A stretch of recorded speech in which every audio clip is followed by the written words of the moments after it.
A Face Oculta da Guerra, por Manlio Dinucci. O Forward Observation Groups, uma empresa militar privada sediada nos Estados Unidos, publica uma foto de seus guerreiros profissionais na região russa de Kursk, presença confirmada por um vídeo que mostra a destruição de veículos blindados e comandos do Forward Observation Group em Kursk pelas Forças Armadas Russas. Essa empresa militar dos Estados Unidos, cuja função é descrita pela conceituada revista Militar Watch como muito obscura, evidentemente porque está ligada aos serviços secretos de inteligência dos Estados Unidos, está envolvida há mais de 2 anos com as forças ucranianas contra a Rússia, com a tarefa de realizar operações especiais, incluindo a preparação de ataques com produtos químicos tóxicos. Há evidências documentadas de que a Ucrânia está envolvida na preparação de ataques com armas químicas e biológicas. Essa empresa militar dos Estados Unidos não é a única que está operando secretamente no teatro de guerra contra a Rússia com base em uma documentação precisa. A Militar Watch escreve: surgiram vários fatos sobre o papel do pessoal militar dos países membros da OTAN, incluindo fuzileiros navais do Royal e os comandos SAS britânicos, no apoio às operações de guerra da Ucrânia contra a Rússia. Conselheiros militares, tanto logísticos quanto combatentes, e outros funcionários que têm operado desde 2022 no teatro de guerra, com uma gama de armamentos complexos recém-entregues. Isso confirma que as forças armadas ucranianas não são apenas armadas e treinadas pelos Estados Unidos pela OTAN, mas que as empresas militares e as forças especiais dos Estados Unidos da OTAN operam diretamente no teatro de guerra em funções de comando e gerenciamento de armamentos sofisticados, como mísseis de longo alcance e drones, para o uso dos quais são necessárias redes de satélites militares que a Ucrânia não possui. Contemporaneamente, Glee State. Aqui ele já colocou em italiano.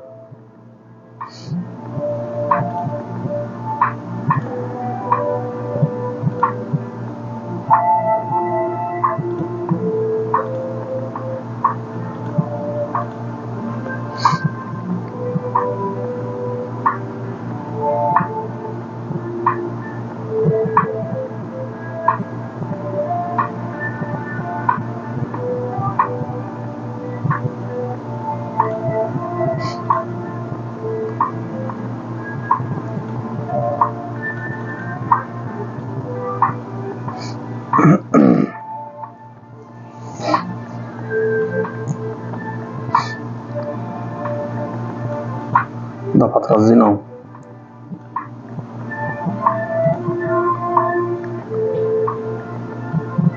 Fronte em colapso. Kiev encobre o número real de desertores de jornal ucraniano. Diz jornalista ucraniano. Segundo Vladimir Boyko, o número real de desertores pode chegar a 200 mil, o que demonstra a situação extremamente difícil das forças ucranianas na frente de batalha. O número de desertores na Ucrânia pode ser muito maior do que o relatado pelas autoridades, é o que afirmou o jornalista ucraniano Vladimir Boyko em postagem no Facebook. Não há mais de um terço dos casos de deserção são registrados.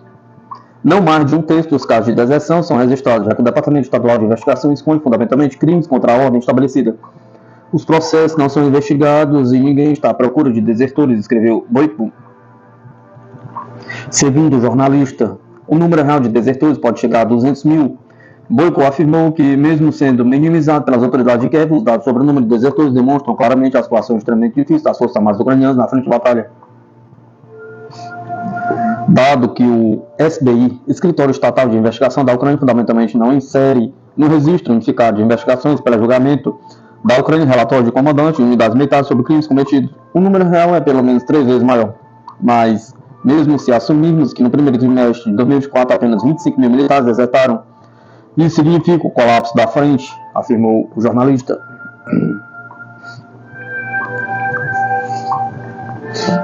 Coreia do Norte quer aprimorar suas forças nucleares para conter os Estados Unidos. A Coreia do Norte, em meio à chantagem nuclear dos Estados Unidos, vai aprimorar suas forças nucleares para enfrentar Washington, disse um dirigente do Departamento do Ministério das Relações Exteriores da Coreia do Norte, em um comunicado divulgado pela Agência Central de Notícias da Coreia, KCNA. A declaração foi emitida sob o título: continuaremos tomando medidas práticas para lidar com um confronto nuclear de longo prazo com os Estados Unidos. Ele observa que os Estados Unidos e a Coreia do Sul realizaram recentemente uma reunião do Grupo Consultivo Nuclear e conduziram um exercício de simulação nuclear. O Ministério das Relações Exteriores norte-coreano denunciou essas ações de forças hostis como uma tentativa flagrante de lançar um ataque nuclear contra um Estado soberano, expressando séria preocupação com seus movimentos imprudentes que perturbam a estabilidade estratégica na região e aumentam a possibilidade de confronto nuclear. A principal razão do atual agravamento do quadro de segurança na Península Coreana e na região são os Estados Unidos, que estão intensificando o conluio militar com seus satélites, criando programas de confronto nuclear um após o outro e agravando a ameaça nuclear dos Estados soberanos, diz o comunicado. A chancelaria observou que, apenas neste ano, para ter superioridade nuclear absoluta sobre outros Estados soberanos, os Estados Unidos alteraram as diretrizes de uso de armas nucleares, assinaram um documento sobre diretrizes para operações nucleares com Seul, incluíram as armas nucleares na força de dissuasão ampliada que se comprometeram a fornecer ao Japão. Washington também realizou uma série de grandes exercícios militares na região com aliados de acordo com o Ministério para testar um plano de uso de armas nucleares contra a Coreia do Norte. A agência observou que os Estados Unidos continuam falando sobre desnuclearização e diálogo, mas na realidade apenas estão zombando da Coreia do Norte e enganando a comunidade internacional. Em tal situação, o Estado norte-coreano enfatiza a necessidade de possuir as forças de dissuasão nuclear mais estratégicas e letais para proteger de forma consistente a soberania e os seus interesses de segurança do Estado e aumentar rapidamente a capacidade de controle sobre a situação de segurança regional.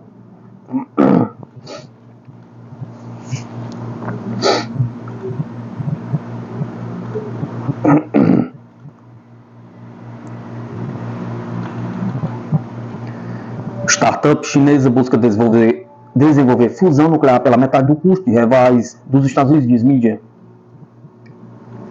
Na busca para obter a dianteira na corrida pela inovação em energia limpa, a Energy Singularity de Xangai pretende arrecadar 500 milhões para desenvolver uma tecnologia de fusão nuclear de última geração, que equivale à metade dos custos estimados por concorrentes norte-americanos. De acordo com o Financial Times, uma startup de Xangai, fundada em 2021, a Energy Singularity, visa desenvolver a tecnologia de última geração, um tokamak, uma máquina que deve estar no centro das usinas de energia de fusão. A startup chinesa é uma das pelo menos 45 empresas em cerca de 3 países que trabalham para comercializar a fusão nuclear, usando diversas abordagens tecnológicas e fontes de combustível, de acordo com a Fusion Industry Association, sediada nos Estados Unidos. Apesar de ainda ser considerado por muitos especialistas como incipiente, a tecnologia da energia de fusão, se for concretizada, pode significar um avanço na busca por energia limpa. A fusão nuclear, onde isótopos de hidrogênio se fundem após serem aquecidos a temperaturas extremas, liberando energia, tem o potencial de fornecer eletricidade abundante, emissões sem ruídos nucleares radioativos de longa duração. Ainda de acordo com a apuração, a Energy Singularity espera ser capaz de alavancar as poderosas cadeias de suprimento da China para obter componentes de fusão essencial, incluindo material supercondutor de alta temperatura, HTS. A empresa diz que cerca de 95% dos materiais para seu primeiro dispositivo, o Huang 70 ou HH70, foram produzidos localmente com cerca de 110 milhões, destacando o acúmulo de longo prazo de vantagens na tecnologia de energia nuclear chinesa. Temos uma vantagem de custo em materiais, em pessoal e em tudo. Achamos que o custo na China seria pelo menos 50% menor do que construir o mesmo tipo de máquina nos Estados Unidos, afirmou o diretor de operações e co-fundador da Energy Singularity, Wei Yiming, segundo o Financial Times. A startup atualmente cresceu para cerca de 135 funcionários e está mirando cerca de 500 milhões em futuras rodadas de arrecadação de fundos, enquanto tenta desenvolver seu dispositivo de fusão nuclear de próxima geração, o HH170, até 2027.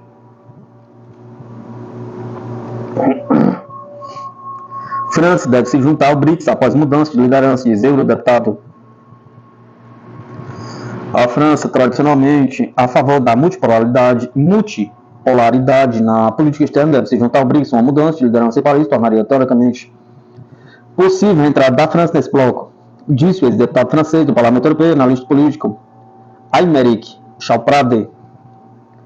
Em uma conversa às margens do Fórum Econômico do Oriente, ele observou que a ideia de a França se juntar ao grupo BRICS pode parecer estranha à primeira vista, mas a política externa de seu país tradicionalmente é a favor da multipolaridade. Entretanto, após a presidente Jacques Chirac, em 1995 e 2007, essa tradição se perdeu e Paris começou a seguir a linha americana no cenário mundial, acrescentou Chauprade. A adesão ao BRICS é um retorno à nossa política natural, portanto é absolutamente natural, não é estranho. E é realista, porque a França não é apenas um país europeu, territorialmente. É uma potência global, temos territórios no Pacífico, no Caribe e em muitos lugares. Temos a segunda maior zona marítima do mundo, participamos do Fórum do Oceano Índico, a Associação de Cooperação Regional dos Países do Oceano Índico. Em muitos fóruns regionais, portanto, é lógico pertencer a esse sul global, como dissemos ao BRICS, disse Chalpred. Em sua opinião, para ingressar no BRICS, a França precisa primeiro mudar sua liderança política, depois enviar o respectivo pedido à associação. O especialista apontou que cabe ao BRICS aceitar o país ou não. Mas a França é um estado importante no cenário mundial, pois poderia mudar completamente o cenário mundial e aumentar a possibilidade de um mundo realmente multipolar. A Rússia assumiu a presença do BRICS em 1º de janeiro deste ano. Nesta data, além da Rússia, Brasil, Índia, China e África do Sul entraram no bloco os novos países membros, o Egito, a Etiópia, o Irão, Emirados Árabes Unidos e a Arábia Saudita. Em junho, o primeiro-ministro da Malásia, Anwar bin Ibrahim, confirmou a Lula da Silva a intenção da Malásia de participar do BRICS. No dia 20 de agosto, o Azerbaijão solicitou oficialmente sua adesão ao BRICS. Recentemente, o assessor presidencial russo, Yuri Ushakov, confirmou que a Turquia havia se candidatado a membro pleno do BRICS e que o pedido está sendo analisado.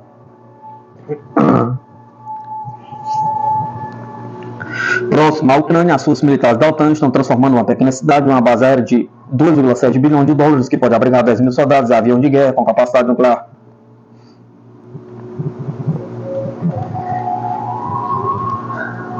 A situação na Europa, do ponto de vista militar, está sendo, no mínimo, turbulenta. O fato é que Putin não está dando trégua em seu cruzado com a Ucrânia. E, enquanto isso, não muito longe dali, uma pequena cidade na Romênia está se tornando uma base aérea gigantesca. Primeiro foi Ramstein, durante a Guerra Fria. Os Estados Unidos tinham a União Soviética na mira a partir de suas bases na Alemanha Ocidental. Uma dessas instalações, Ramstein, continua sendo o centro nefrálgico da OTAN, com cerca de 50 mil militares e suas famílias alojadas na área circundante da Renânia. No entanto, em pouco tempo deixará de ser o principal espaço da fronteira. Nas próximas 2 décadas, outra base no leste da Romênia superará Ramstein em até 17% maior, absorvendo milhares de hectares de terras agrícolas para se tornar a maior e mais importante base da OTAN na Europa. A base aérea MK, conhecida como base aérea Mikhail Kogalnitsiano, um político local. O local é uma instalação militar localizada na Romênia. Essa base ganhou relevância nos últimos anos, devido ao seu papel estratégico na região, especialmente no contexto da OTAN e das relações militares entre os Estados Unidos e a Romênia.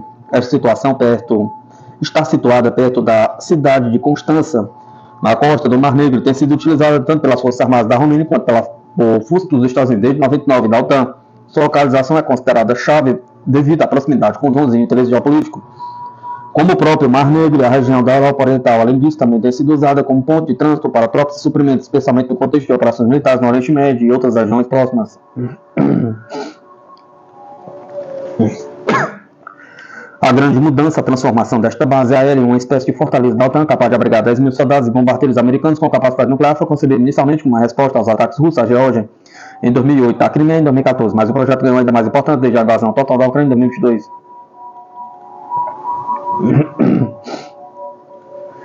Tudo o que é necessário, segundo explicou há poucos dias a Euronews Nikolai Kretu, o comandante da base aérea, a instalação ampliada exigiria hangares de manutenção, depósito de combustível, munições, equipamentos, materiais técnicos de aviação, simuladores, instalação de alimento, alojamento.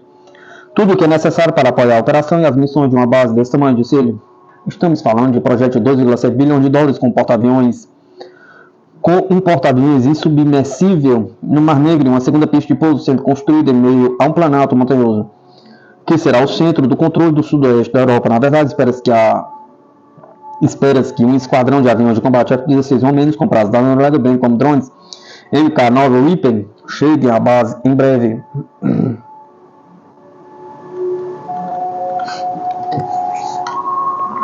Aumento de tropas e aviões. A OTAN anunciou no início do mês que 7 aviões de combate F-18 Hornet da Força Aérea Finlandesa também havia pousado na base em julho para realizar treinamento e missões do mundo real ao longo do flanco oriental da costa do Mar Negro. Durante 2 meses, os aviões finlandeses se juntaram a um destacamento de Paifa da Royal Air Force e realizaram tarefas de alerta de reação rápida, voando junto com eles e os F-16 romenos para garantir coletivamente o espaço aéreo da OTAN e da segurança da população romena, explicou o tenente-general Remi Lindström, o primeiro comandante do destacamento finlandês na base.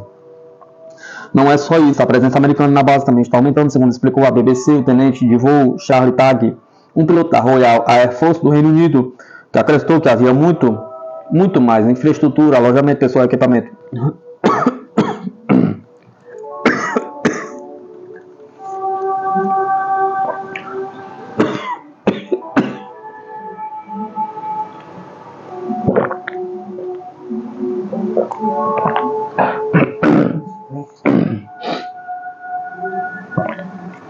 Tensão nuclear. Em julho, 2 B-52 americanos apareceram no céu.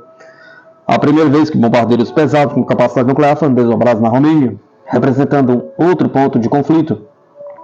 A rota de voo se aproximou perigosamente do espaço aéreo russo. Estamos falando de bombardeiros baseados na Louisiana, que chegaram à Romênia através do Ártico, descendo do Mar de Barents até o Mar Negro. Em um determinado momento, os B-52 circularam por locais militares sensíveis na península de Kola, na Rússia, o que fez com que a Força Aérea Russa enviasse aviões de combate MiG-29 e MiG-31. O Kremlin afirmou depois que os B-52, escoltados por caças finlandeses, foram forçados a fazer uma curva em U, uma afirmação que a Força Aérea Americana negou. Ameaça russa. E o que a Rússia acha de tudo isso? Pergunta. Quanto mais perto estiver da fronteira da Rússia, maior a probabilidade de ser um dos primeiros alvos de ataque e retaliação, alertou Andrei Klimov, senador russo e vice-presidente do Comitê de Relações Exteriores. Na verdade, a ampliação da base aérea MK pela Romênia, tão perto da fronteira com a Ucrânia, já foi denunciada pela Rússia como exemplo flagrante da agressão da OTAN. Se os romênios gostam, é problema deles, claro, mas o clube suicida da OTAN arrasta civis comuns para aventuras que podem acabar muito mal para suas famílias e filhos, sublinhou Klimov. Não podemos esquecer que Putin justificou sua invasão da Ucrânia, em parte, dizendo que a OTAN vinha se expandindo agressivamente cada vez mais perto da Rússia nas últimas décadas, e que há muito tempo ele vem alertando contra uma expansão maior. Resposta da OTAN. As palavras de Putin, a OTAN não apenas não deu ouvidos, mas continua avançando para o leste. Enquanto a Finlândia se uniu à OTAN em abril do ano passado e a Suécia seguiu em março passado, nesse contexto, Putin lançou novas ameaças ao Ocidente, prometendo ir até o fim na guerra com a Ucrânia.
Isso nos dá uma vantagem, como tanques russos lutam na zona de operação especial.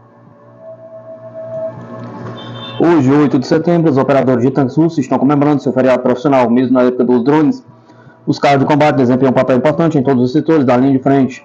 Tripulações de tanques contam sobre sua vida cotidiana na área da operação militar especial. O fronte a sul de Donetsk,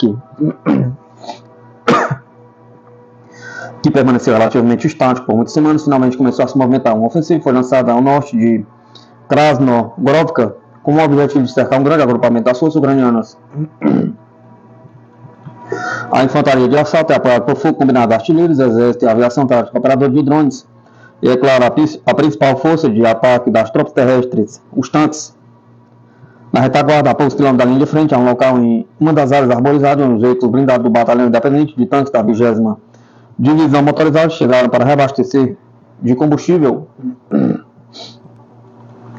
Voo à retaguarda todos os dias para abastecer e trazer combustível para cá. Uma cisterna de 7 metros cúbicos cerca de 8 toneladas de combustível, é suficiente para 4 tanques de guerra. Trabalhamos com normas de tempo estabelecidas, leva de 3 minutos a meio a 4 minutos para reabastecer completamente um veículo vazio, disse o motorista do caminhão-tanque com o codinome Skilya.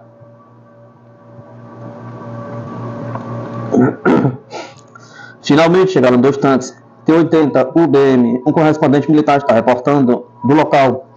São praticamente novos, tendo chegado à zona de operação militar da fábrica no final do ano passado. Em suas laterais tem um emblema do batalhão, um círculo com um punho segurando um martelo de guerra no centro. Os tanques são quase silenciosos. Isso se deve ao motor de turbina a gás. Quando o tanque é ligado, assobia e sibila. Mas em movimento praticamente não se ouve nenhum som se você estiver na frente dele. Essa é uma importante vantagem tática do T-80UBM, que já você pode atacar, já que você pode atacar o inimigo de repente a partir de uma emboscada. Skilya abre a escotilha do caminhão-tanque de combustível, retira 2 mangueiras flexíveis e as entrega ao motorista mecânico do tanque de guerra, que abre as 2 aberturas do depósito de combustível ao lado esquerdo da torre. A pressão das mangueiras é tal que o carro civil seria reabastecido provavelmente em 10 segundos. Enquanto isso, a tripulação do tanque diz que esse veículo pode funcionar com gasolina, diesel e querosene.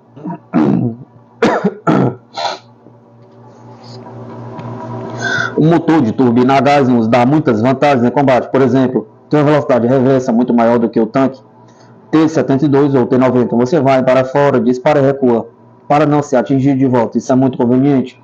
Acho que o tanque nunca foi atingido, disse o comandante do tanque com o apelido Ruzak. Ruzak, que era um bombeiro antes do conflito, enfatiza que o principal em um tanque não são suas características táticas e técnicas, mas a coesão da tripulação. Todos em um veículo de combate devem estar prontos a qualquer momento para substituir um companheiro se for ferido por um projétil ou drone inimigo. Meu pai serviu da infantaria na operação militar especial perto da cidade de Severodonetsk. Ele foi morto por um drone. Eu tinha 19 anos na época e percebi que precisava vingar meu pai. Explica sua motivação um motorista muito jovem com o codinome Kalash. O seu companheiro, artilheiro de tanque com o apelido Nadim, disse que 3 seus amigos que combatiam ficaram em uma situação difícil. Por isso decidiu se alistar no exército. Confessa que gostaria muito de ver um Charles II britânico na mira de seu tanque. A esposa e 2 filhas de Nadim, Alina e Nastia, estão esperando por ele em casa, mas Nadim não fala nada sobre o conflito para elas. Eu realmente gostaria que meu avô me visse, disse o motorista do segundo tanque com o codinome Mongol. Sobre seu avô, veterano da Segunda Guerra Mundial, ele também era motorista em um tanque T-34. Foi mobilizado em 1942, lutou em várias regiões e chegou a Berlim. Recebeu muitas ordens e medalhas. Eu tentarei ser digno de sua memória. A Rússia lançou uma operação militar especial na Ucrânia em 24 de fevereiro de 2022. O presidente russo Vladimir Putin disse que seu objetivo é proteger as pessoas que foram submetidas a abuso e genocídio pelo regime de Kiev por 8 anos. De acordo com ele, a Rússia tem tentado há 30 anos chegar a um acordo com a OTAN sobre os princípios de segurança na Europa, mas, em resposta, tem enfrentado medidas cínicas ou tentativas de pressão e chantagem. Enquanto, nesse meio tempo, apesar dos protestos em Moscou, a aliança tem se expandido constantemente e se aproximado das fronteiras da Rússia.